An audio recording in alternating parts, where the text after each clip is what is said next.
thank you everybody for taking time, and I hope you are enjoying the day of today. Today is all about building community. So I'm Vijay Kumar. I'm originally from Pakistan. We're talking about the education around the world, and when we talk about the education, which is often regarded by the many global leaders as the most powerful tool to change the world. And talking about the same thing, it's highly crucial for us to understand how the education system works in the different countries. And it's often believed that when we go out from our immediate circles and we go out and see how the system works in other countries, then we have a very good picture of the global education system. So before I actually introduce my audience today, I will definitely want your attention to the papers you have. You can also write the questions and any comments you have and feedback you have for the session. And so I will officially introduce our panelists. We have YASSIN from Pakistan today. We'll share the education system in Pakistan. And we have ISABEAU from South Africa. And we have MAAD YASSIN from Yemen. And we have Yunus Argo from Ghana. And we have JAYA from Indonesia. So we have Mohar Umran, who will make the session as a memory for us. He's from Egypt. And the main lead and support behind Kerry Simpson, who's our advisor as well. So please, I will suggest I have a round. So before taking much more time, I will start with Ms. YASSIN, who will show us the education system in Pakistan.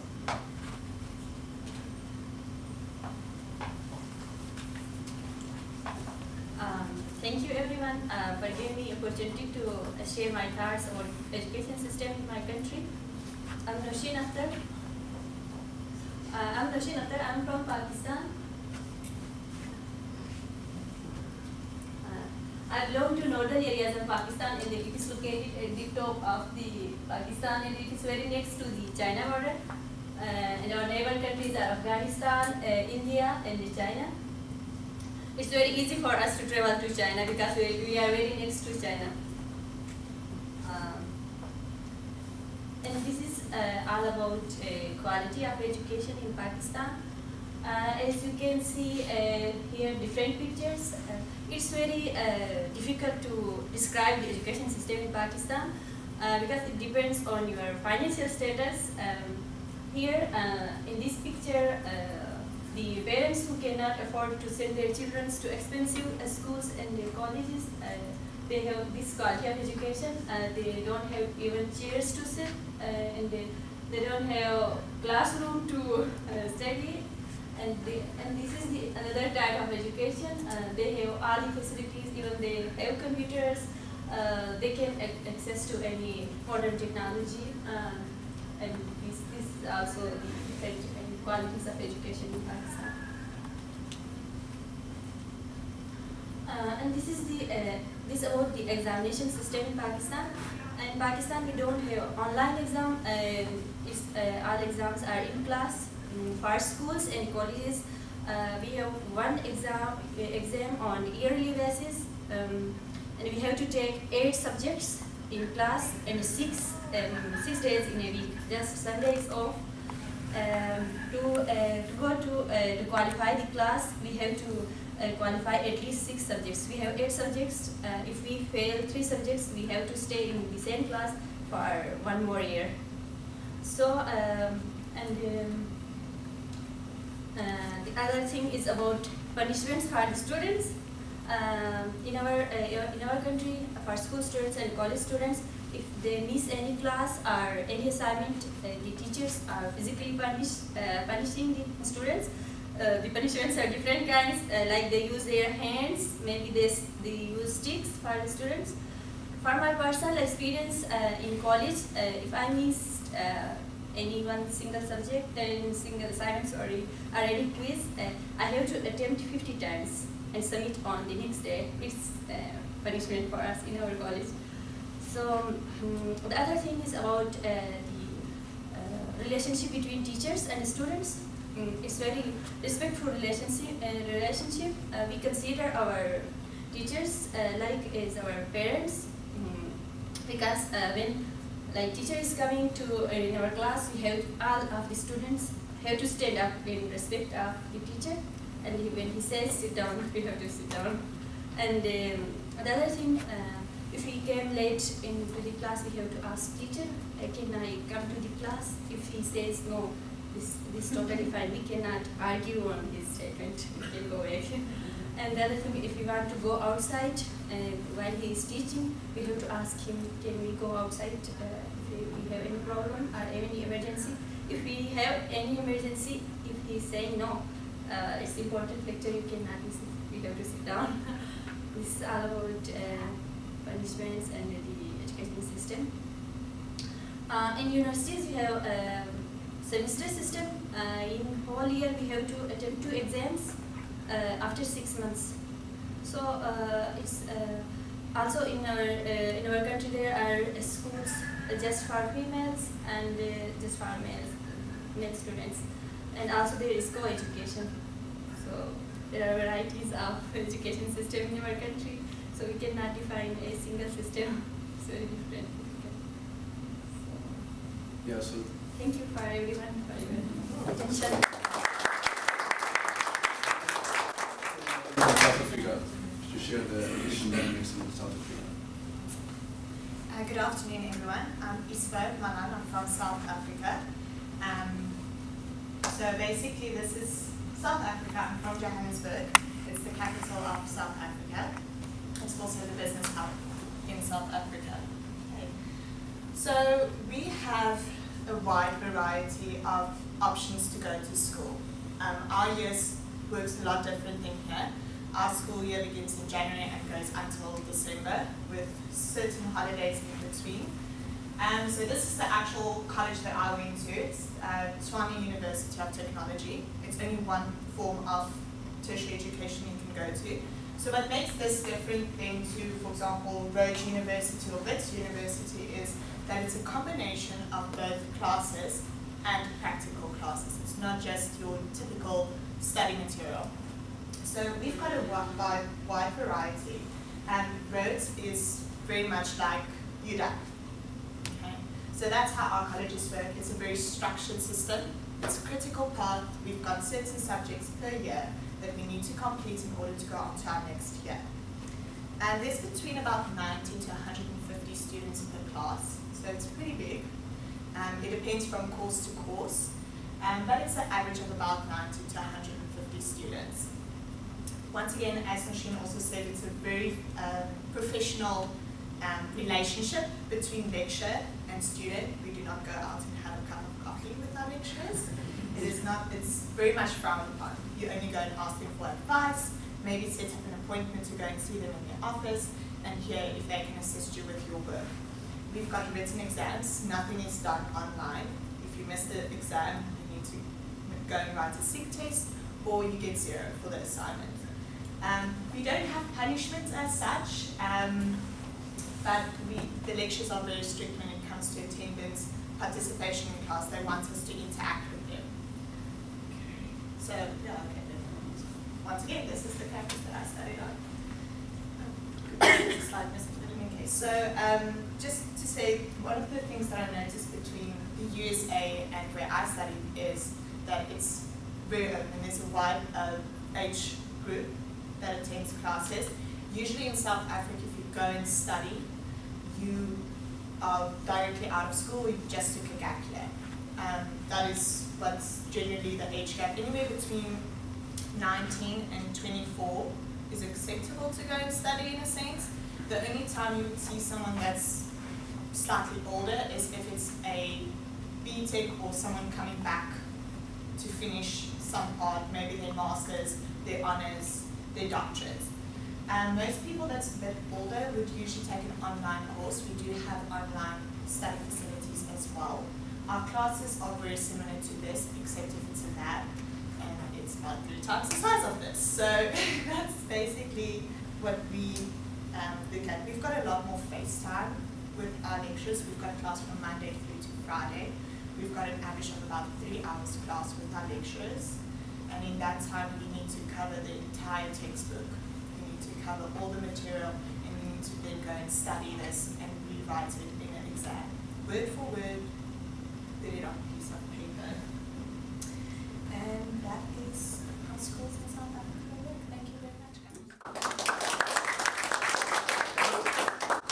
have MAAD YASSIN from Yemen. Chef education in Yemen. Yeah, hello everybody. My name is MAAD.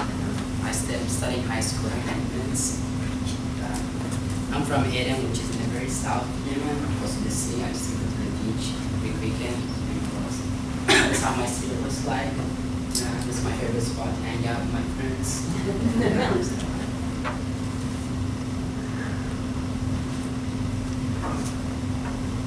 Actually, there was some pictures of the students getting their certificates. At the end of each year, we get certificates. We celebrate, we have a small ceremony, we dance, we play, have fun.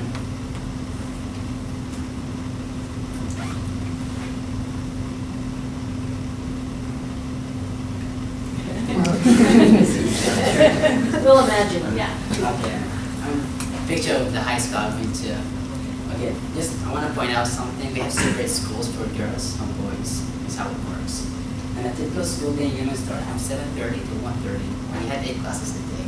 And everybody in the school has to take this class, either you like them or not. But here you get to pick any class you want, the ones that you're interested in, the ones that might benefit you in the future, major. I like it just more there. And taking relationships with teachers really formal and distant. So much respect to the point where we feared them as they were our parents and stuff like that. And you see, our size of our school is not really big, they're kind of small. So in different schools, not mine, they fit around 40 students each class. So you can't really focus on the teacher what you're saying.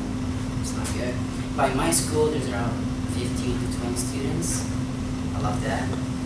And my school is considered one of the best schools because it's really good. Not everybody can get to school, so you have to have A's and B's. That's it. And you have to go through a really tough exam. It covers everything I've studied so far, from first grade to 9th grade. And by the way, we don't have freshmen in Yemen, so we have just sophomore, juniors, and senior. That's it. And there's one interesting thing about senior year: tests and exams don't count during the year. What really counts the final exams, because this determines what college you get to pick or major, whatever you want. And colleges are free, not like it's expensive. But that all depends on your scores as well, and also really tough exams you have to go through. And bachelor degree is the least you can get. Also, we don't have associate degree, so most people stop at bachelor degree. But you want to keep going to your master's or whatever. And the hardships I faced when I got to the US were English. It was really tough. It was holding me back. I couldn't really catch up to teachers because when they use that academic and scientific terms, it was really hard. But as you go on, it's easy. And also technology. Back home, we don't use technology that much. We use textbooks. We memorize more than we understand the question. As she said, memorize and bring a piece of paper. That's it. But it gets easier. I have to learn a few things we got me through. Thank you, everybody.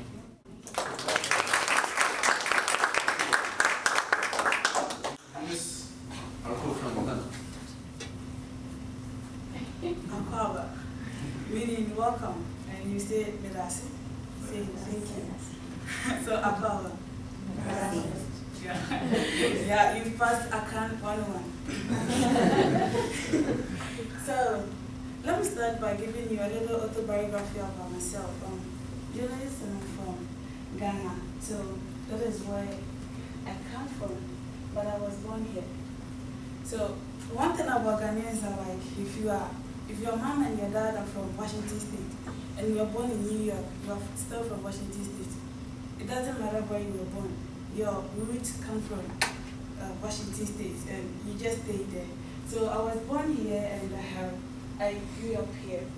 I have been schooling here. This happens to be the first capital of Ghana, and so when the British came to Ghana, they established. The only thing they left in Cape Coast was schools.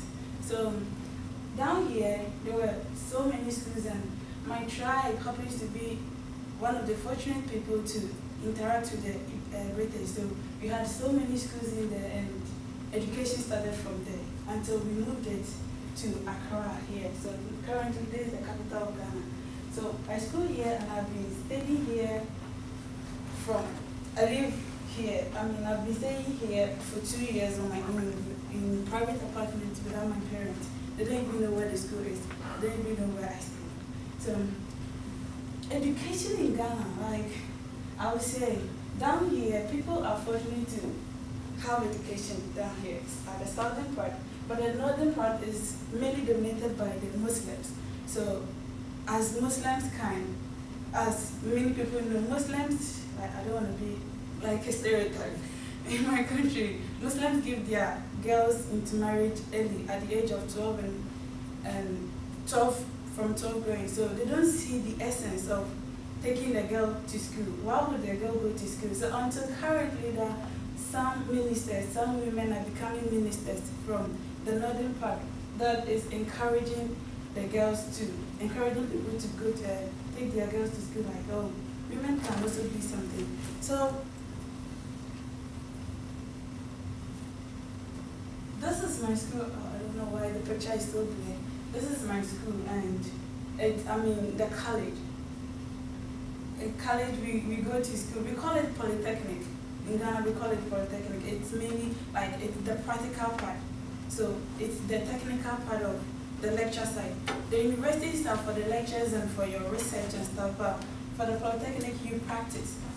You practice, and I'm a business student, and this is how I dress. Like, when you go to class and you wear jeans, the instructor will sack you up.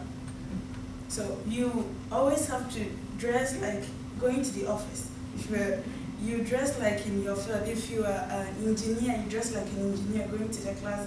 And so every day, I always have to tuck in, wear long sleeve. You're going to the office. So I've been here for 2 years, and for the 3rd year that I'll complete, I'm here. So I have to complete next year. Education, like I would say,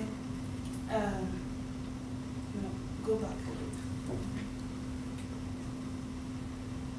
I didn't take many pictures. I didn't put many pictures here because we have 2 types of education in Ghana. We have the private side and then we have the public side. So the government of Ghana has provided free education to everybody. We have free national health. We have, you go to the hospital, you have your insurance card. So they just scan it. You receive free medical treatment. You go to school, you receive free education. But then, the incompetence, I don't know if that is the right word. Like, the incompetence of the government is making people send their kids to the private school because the government is supposed to provide the public schools with some utilities, some items for the kids to study. And now he's not providing them. People go to school, they are supposed to have lunch, they are supposed to have breakfast and lunch when they go to school. But the government has cancelled everything, and kids go to school hungry. So many people take their kids to the private school and pay much money. The main business in Ghana, I would say, is mostly education. Because we happen to speak English. This is Cote d'Ivoire, this is Burkina Faso, Togo. And all those countries neighboring Ghana are French-speaking countries, and Ghana happens to be the English-speaking country. So when anybody wants to learn English, they just come to Ghana. Just like I'm speaking, that is how I speak in Ghana. That is how we speak like English. Our English is, we try to imitate the British, like they colonize us and they are leaders, so we try to sound like them. The intonation and everything, and some people speak English, but then they just speak it differently, like pastor, like for pastor, leader, like the communication, they pronounce the word like the way they see it, then we pronounce it, we try to imitate it. So they say like, our English is so clear, our English is so nice, and many people come to Ghana to study. So education in Ghana is so much, like, still not getting into education, despite the Muslims and everybody, because people want rich, they want to use shortcuts to get what they want. So people say, I'm going to school for money, and if I get what I want, why would I go to school? So they engage themselves in currency and illegal mining activities. So if they get the money, that's it. They won't go to school again. They forget that the money will influence them to meet people that will require them to at least introduce themselves, know their rights and stuff like that. But they forget the education and they just focus on the money. And some also like some also lack motivation from both families and teachers. Like, I went to school, I was from a village. One thing about Ghanaians, they make fun of you if you're from a typical village. I was from a typical village and from where my village is, when a car passes once, and if you don't take it in the morning, you will only take it in the afternoon. So the car passes for 3 times, morning, afternoon, and evening, and I mostly walk to school. So I was perseverant to go to school all the time. And when I go to school, teachers would be like, hey, village girl, or they will use the name of the village to call me, like, hey, Bamnasi girl, answer this question. I was feeling so depressed, like I didn't want to stay in the class. So all the time, I have to try and do things on my own. In this case, I think not everybody will do that. What happens is that after we wrote our final exams, I happens to be the top 3. Like, I was part of the top 3. And now the teacher was like, the village people are the intelligent people, not people in the city. It doesn't, it's not like, it's something like teachers need, I think the problem is that the teachers are not well-trained teachers, because now the problem is, let me tell you something, the problem is there isn't much work, there's lack of inadequate employment in Ghana. So people complete high school and all they could apply for is be a teacher in the public schools. So they apply for teaching without having any teaching skills. With their high school completion certificate, they just go there and then apply for a job. And they treat the student anyhow they were treated. So they just molest you, anything. Anyhow they want to treat you, they feel like they should. That is how they treat them. So, yeah. And then, just like I said, improper governance, governmental governance. These are part of the reason why education in Ghana isn't that well. But education in Ghana is, I think, is pretty much, and everybody, the problem is in the lower plan, but in the universities, there isn't any more problems. So, that is pretty much education in Ghana. Thank you, boss.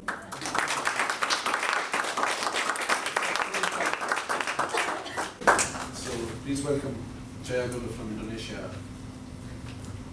Okay, thank you. 26 years ago, a Niasis guy speaking Nias met with a woman speaking Batanese in Medan. In Medan, that's the place where their first son born. It's me, GULO. I was born and raised in Medan. It's not exactly in Medan, it's called Pematang Siantar. It's 3 hours away from Medan. It's a very, very rural area where I live in. I went to a public elementary school in my village. It's one of the best schools in my village because it's the only school that we have. We study school from 8:30 to 12, which is very good for kids like me and my age. And after finishing our school, I used to go to like rice field and coconut trees with my friends. We played hide and seek there, and sometimes we swam in the river, which is good at the time, but not right now because there's so many stresses in the river. And when I was in my 5th grade at the time, I thought that I have to go to the city for my future education.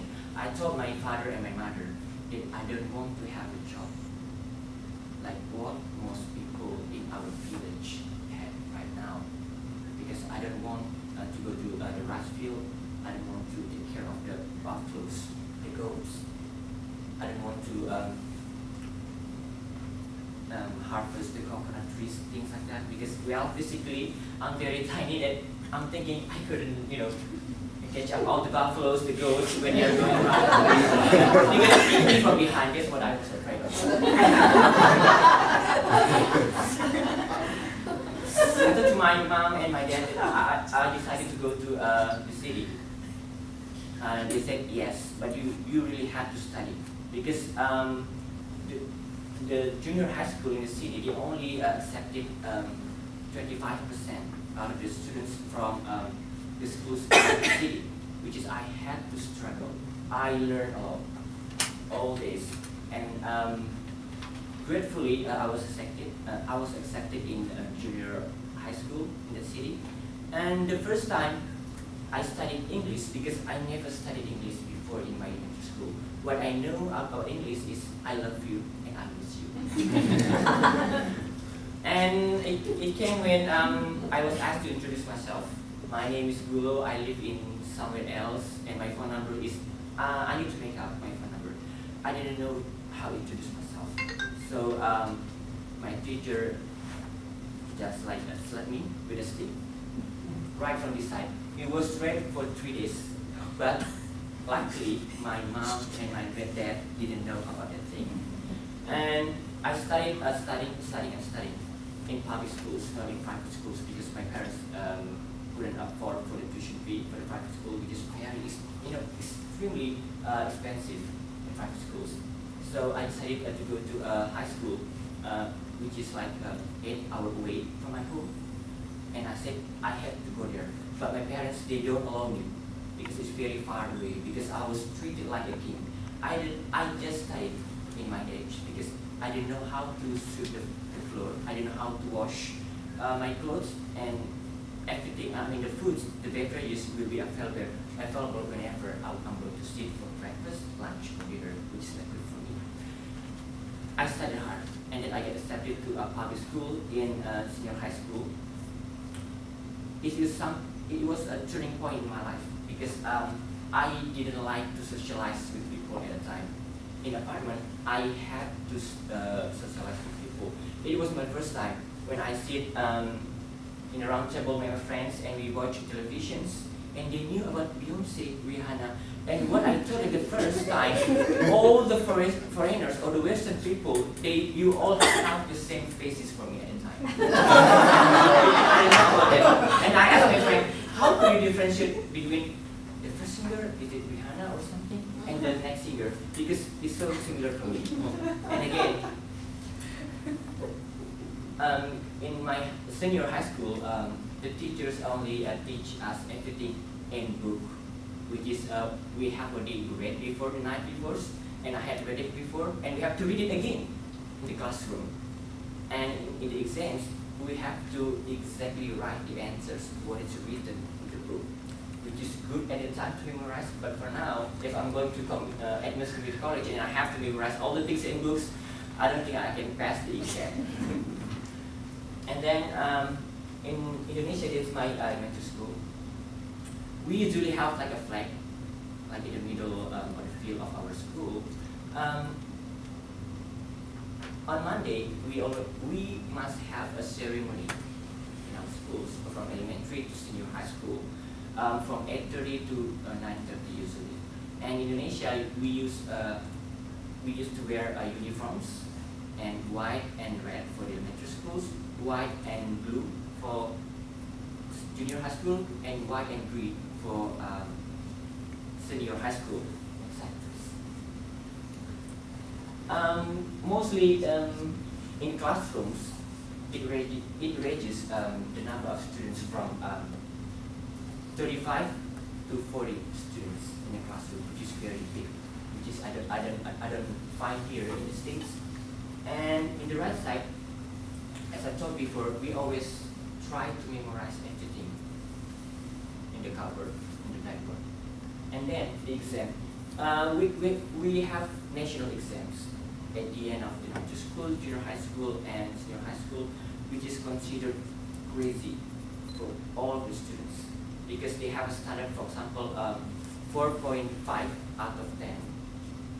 And in the first 10 year of the implementation of this national exam in Indonesia, many students fail. mostly from the rural areas, because the government standardized the same, all the questions for the national exam all over Indonesia.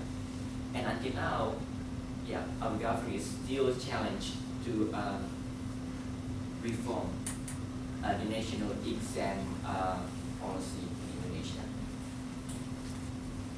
College, it's extremely hard to send a message to our instructors, to our teachers in Indonesia, especially if we're going to have our kind of like a final report or dissertation. We usually we don't use email to contact our instructors. We just text them, and even we go to their office directly and ask for other people there whether our instructor is still there or not. If our instructor is there, it doesn't mean that they're going to have time with us, which is very, very hard for us to pass the final report. And then talking about the college. After graduating from high school, I attended a one-year diploma at Indonesian State College of Accountancy. It's fully funded by the Ministry of Finance. It's a kind of certificate in Indonesia. Well, after graduating from senior high school, we only have full-time chance to apply to a university, a bachelor degree. After that, we won't be able to attend any certificate or university in Indonesia, and we will never find someone taking a graduate degree over 25 years old. Yeah, except this. And then this is school. I joined like a student government when I was in elementary school, and Scout boy when I was in elementary school as well. Also, in Indonesia, on Fridays we usually have like it's called like exercises. So there will be like a instructor that guide us. You have to move your arms, you have to move your leg, and we have to follow them, which is very good at the time. And after that, we are free to do, for example, like our hobbies, and we're gonna do sport, for example, like soccer. And then that's the library. Well, actually, most the libraries in Indonesia, we don't have adequate books and updated books for the colleges. And we have like a whole, yeah, it's a school in Indonesia. Well, actually, to tell you that Indonesia is home to the world's most popular Muslims, but we are not Islamic countries.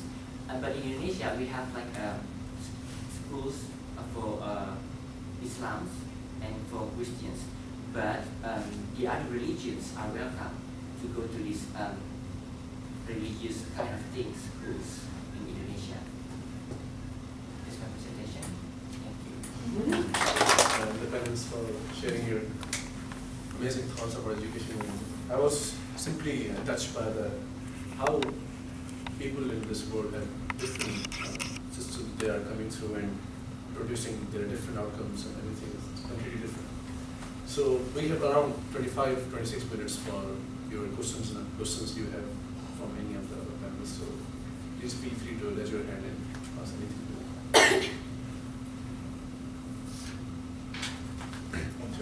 And this is to any of you. How did your parents deal with you going out of the country to go to college? What were their reactions when you brought it up, and what do they worry about now, and how do they deal with that? Should you want to go first? For me, like I have a very big story. If you want to know about me, you can see my blog. Because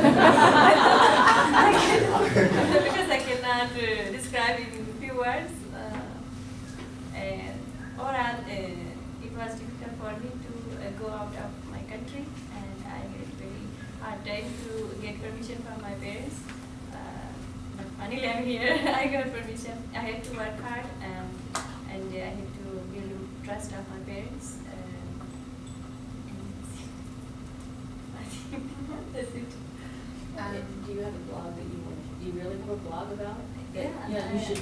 It's on I have northwestcci.com. Is it on northwestcci.com? Okay. We can actually share with all of you later. In my circumstances, a bit different. I got the scholarship application through my university because I wasn't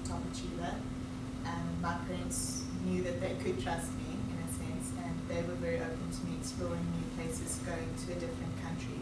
So they encouraged me very much to go out and apply for the program. For me, honestly, nobody predicted me. Everybody was saying, you're not gonna be a kid, you're not ready now. If I was stubborn, you know, everybody knows. That's why I came here. Yeah. That's cool.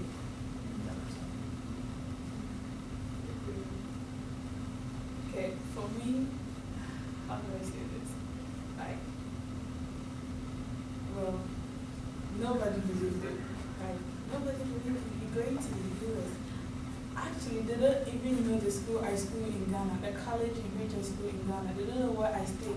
I'll be staying away from the home.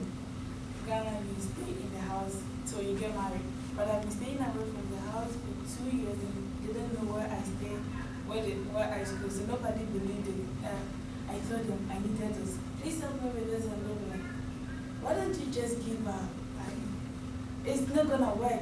Who in his right sense will take you to US to just school like that without paying anything? Nobody believed it. But you know, at times you have to persevere. So you just use perseverance and fight for the things you want. But I jumped high when I knew that I was selected, but my mom cried a lot. Yeah, in the first phone call when I was in the States until now, he cried, but he never cried with me directly.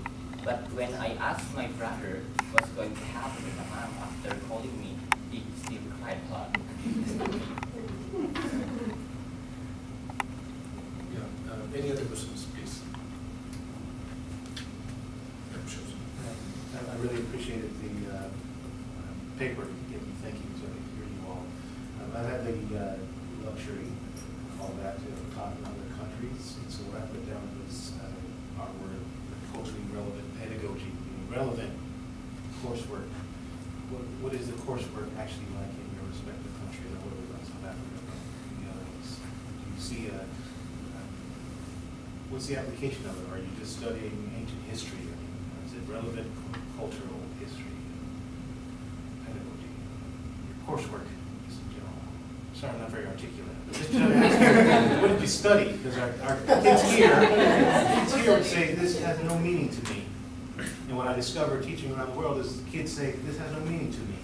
So I'm just curious whether or not what you were learning had any meaning to you. So what the classwork that you had in class, is it applicable to what your major is? Is it applicable to what you're going to do in business one day, or what you strive to become? Or even just learning about yourself. Just learning about any information. It's a big mess here in the U.S. that you've probably learned. Are you asking about what I learned in my back in my school is applicable for my future role or Sure, future? yeah. Yeah, I mean, both your career, but also self-knowledge. I mean, there's an argument that here in this country we learn about white America, right? So there's that multiculturalism argument that's taking place. I just don't see myself reflected in the materials that I'm learning, any of that. So, I think it's not practically applicable by what I have learned, because I have changed my major many times. Because in high school completion, what I have learned, it just we have like from year to year we have to memorize the thing. We don't get any conceptual thing. So the thing which practically apply is the concepts. We forget what we have memorized. I mean, we just read a topic and that's it. And we in school we don't have option to choose the subject what we want. Like we are forced to put in. We are forced to read to study the subjects what they want. The teachers are our parents. So. At a stage when we complete our higher education, then we realized that we are not good to study this. We should have our own. Like if I'm good in maths, they choose for me biology, so it's not suitable for me. Then I have to change my. I have to face hard time to change my subject, and then finally like it will not good for me. Like I changed my subject majors many times. I studied pre-engineering, commerce, and now I'm studying business. So it's changing continuously. So I don't think so. I'm not sure I answered your question. No, it's good. Yeah, for sure. In South Africa, for example, our school structure is slightly different. With referring to primary school and high school, we do not have elementary school. So from primary school to high school, which is grade 1 to matric, age of 18, you are learned the basics.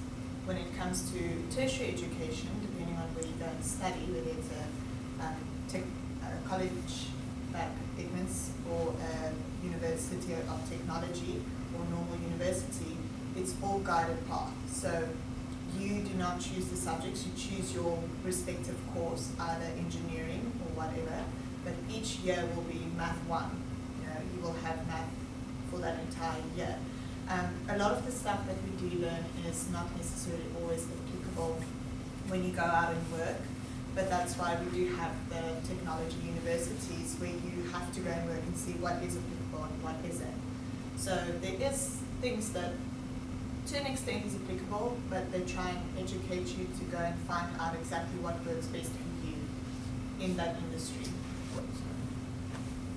Yeah, I think it's like everything we study has got to have a meaning at some point in your life, either it has relevance to your niche or not.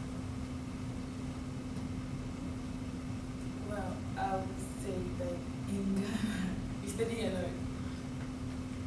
So I just look back and I look at all the books I studied in my lower primary, from crèche to primary school to high school. I'm like, why did I study all these things? It doesn't make any sense. Like, why? There are things you study that you think, you see a kid, like 8 years kid, who is studying science, math, studying everything, studying history, everything. And then when they get to high school, they change to either art or they change to science or they change to business. And as of now, right now, I'm in college, but there are some courses that I'm taking that is not applicable to the course. I'm taking computer, I'm learning computer, and then I'm still learning typewriting. Can you believe it? I'm learning typewriting, but I'm still taking computer. We don't use typewriter anymore, but it is fixed in the course. It is part of the course, and I have to take it, no matter whether I like it or not. If I take it, I'll take my computer class too. It just, there are classes that you take, it's fixed in the course, so you have to do it anyway. We studied everything, and we almost forgot everything. Yeah, especially when after graduating from high school, we don't have like I would say more advisors that will link us to choose which major, which university we're going to take. And also in the college and university, we have like a stagnant courseworks. For example, here I'm taking business management. You know, like each quarter, I'm free to take which required course that I need to take. But in Indonesia, no.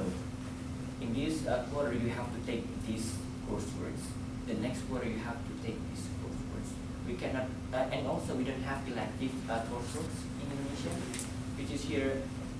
You know, once again, I'm taking business management. I could take like music, dance kind of thing, but in Indonesia, no.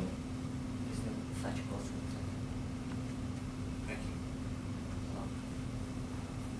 Yeah, Yeah. please. What if, first of all, thank you so much. It's really great to hear all about your experiences. What has been some of the hardest challenges for you in adjusting to the system here or to Edmonds Community College?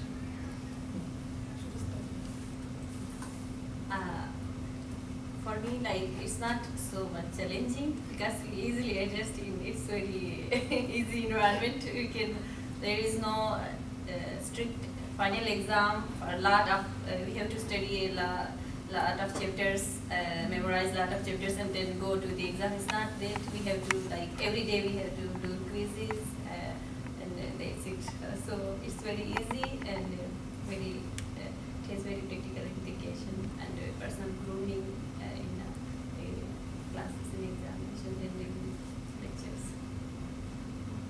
have to agree with that in comparison to what we are taught back home.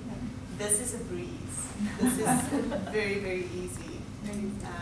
So I think maybe the biggest challenge that I've faced is always speaking in English. We're so used to hearing our home language that now we're in a situation where the only language that's spoken is English, and you need to adapt to that on a daily basis. Some days are not English days, and you can't think in English. So that is a challenge some days when you sit in class and people are speaking to you and you're just like, it's going over my head today. So that's a challenge, but other than that, the material itself is very easy, unchallenging. I don't think I had any hardships because I had an idea what culture would be like because I was in Texas last year. Well, what should I say? Like, it wasn't difficult because it was a little difficult because anytime I speak, people would say like, what did you say?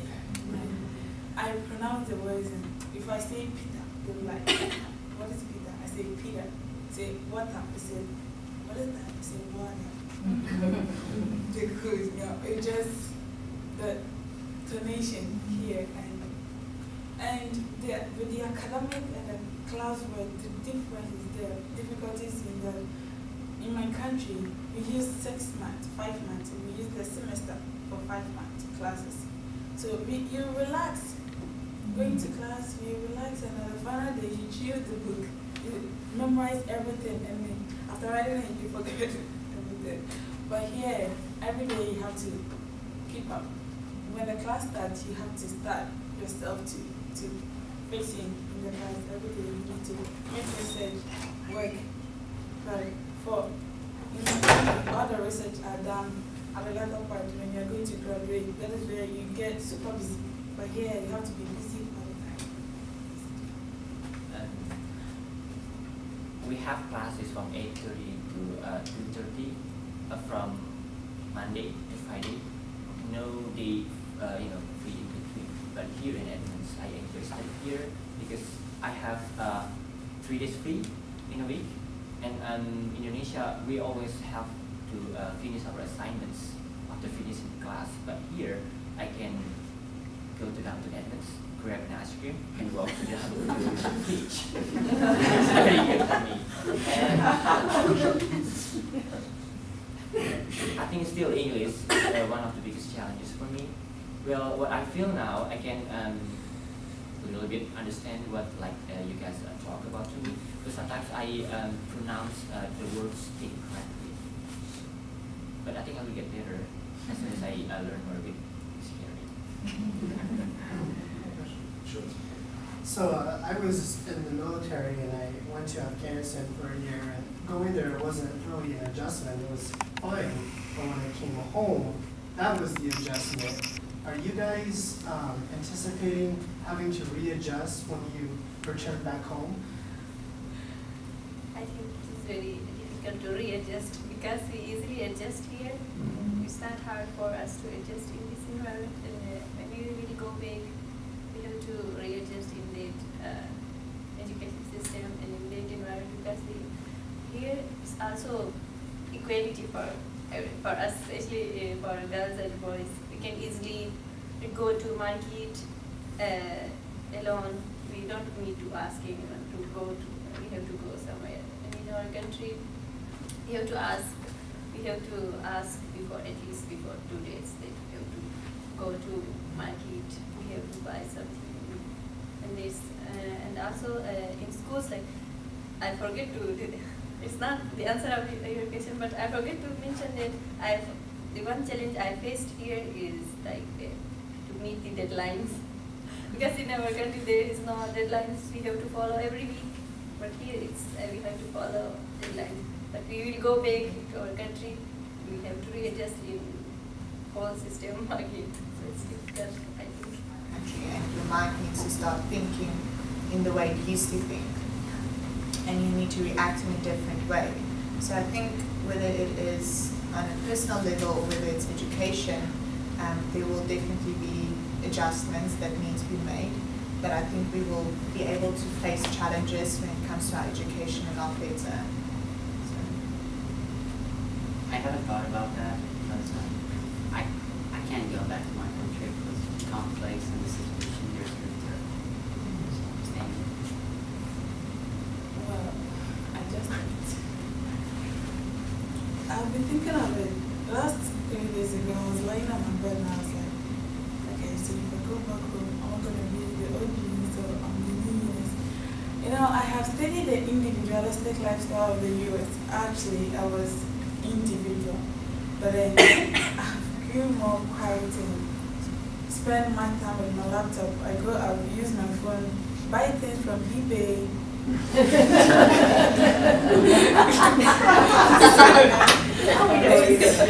was a hard time for me to walk to the mall, to the shops to buy things like.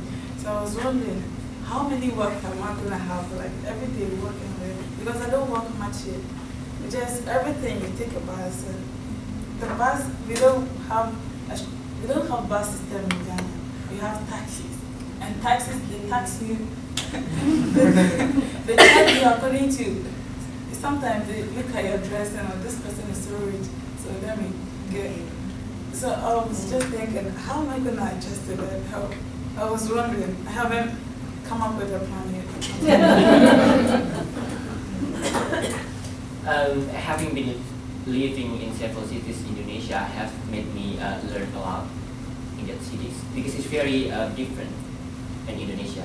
When I return, it's a little bit a challenge for me how I had to adapt, especially here in the States where everybody is very punctual. Not also the people, but also the past. We don't have really punctual in Indonesia.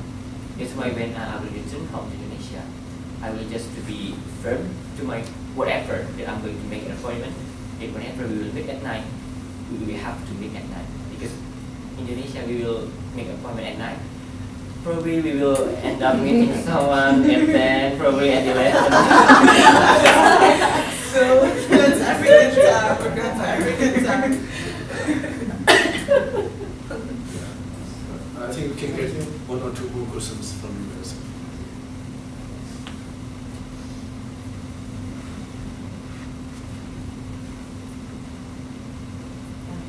Yeah. So. Okay, I have one more. Yeah. What are you hoping to do when you return to your country as far as an occupation or your personal goals? What are you hoping? Where do you see yourself in 5 years? Say? 5 years, okay. And so I have 2 goals.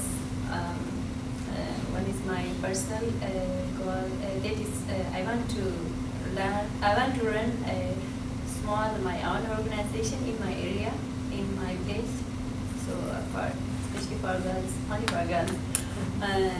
So I want to create awareness about the scholarships and the other learning opportunities in other countries. I want them to not to face the difficulties which I faced while I was applying for the scholarship or I was studying. So, I will teach. I will run my organization for at least 15 to 20 girls. So, and my other professional goal is. So you all know that you have to earn money in order to survive. So this I want to work with an NGO. It's called Hashi Foundation. It's also an NGO which is helping the poor families to educate their children, to send their children to school. So I have already worked with that organization, NGO, so I want to continue. I'll be opening my own business back home. Job opportunities are scarce, so I've got a lot of challenges that I've faced when going back home and applying for jobs. So I'll be opening my own business in a specific area and trying to make it successful. You never know what future holds for you. For me as a high school student, I'm thinking to establish my life here. But I have no future back home. I have many goals when it comes to like more personal goals and things I want to do for people. Like coming from a village, like from the background of what I've seen people coming from, kids going to school, like working a lot, and it just discourage them to move on. If I don't have good shoes and I work a lot, it just gets spoiled. It destroys the little I have. So I was thinking of having this transportation system. So writing a business plan of it and doing it with the people I came from Ghana together. So that as like alumni of the NWCCI or the CCI program, that is what we could do for the children in Ghana. So I talked with them and we said, when we get back home, we will discuss it. Some went already, so they're waiting for me to come because I brought up plan. So we are going to do it and write a business plan of it, send it to the CCI alumni. Yeah, and then apply for grant for that and you see what we can do. And for my professional, the personal thing, I studied a lot. I studied marketing because I always want more. I'm never satisfied. I want more. God, thanks to someone back there, he helped me apply for so many classes. I got marketing, project management, supervision because I didn't know what my job requires of me. If it is marketing, I'm there. If it is project management, if it is supervision, I'm there. So I applied for everything. I'm going to have all the certificates. And even though there isn't much job in Ghana, the jobs they give it to people, it's nepotism, tribalism, and favoritism. That is what is happening right now. But I'm going to break through it and then find something. And I hope I'll just get something. It's a good question. When returning home, I will return to my workplace as a customs officer in the Ministry of Finance, and then I'm going to take my bachelor degree and apply for Masters of Public Policy, either at Columbia University in New York or Qualifying School of Government in University of Oxford. And to the community, I will be a social entrepreneur. I will talk to the leader of my village that we must have trash bin with organic and organic, because we throw away everything in one trash bin. And we must have a landfill because we only have a place that is considered as a landfill, but it's never been recycled or burned away or kind of thing. And together with some friends, my friends that know about English, we're gonna teach English for the kids for free. And then I'm going to give like an advice to the kids in my community, for example, from elementary schools, how education can change their life. Because I'm the first person in my community having a good job in the Ministry of Finance and traveling abroad for study. I think I need other GULOs in my village. So thank you so much to all for joining us today. All of us have got our business card. So we are two professionals. So if you have many, I'm sure you have many more questions from them. And please direct the questions from their emails, and they'll be happy to answer you, including you. So thank you so much.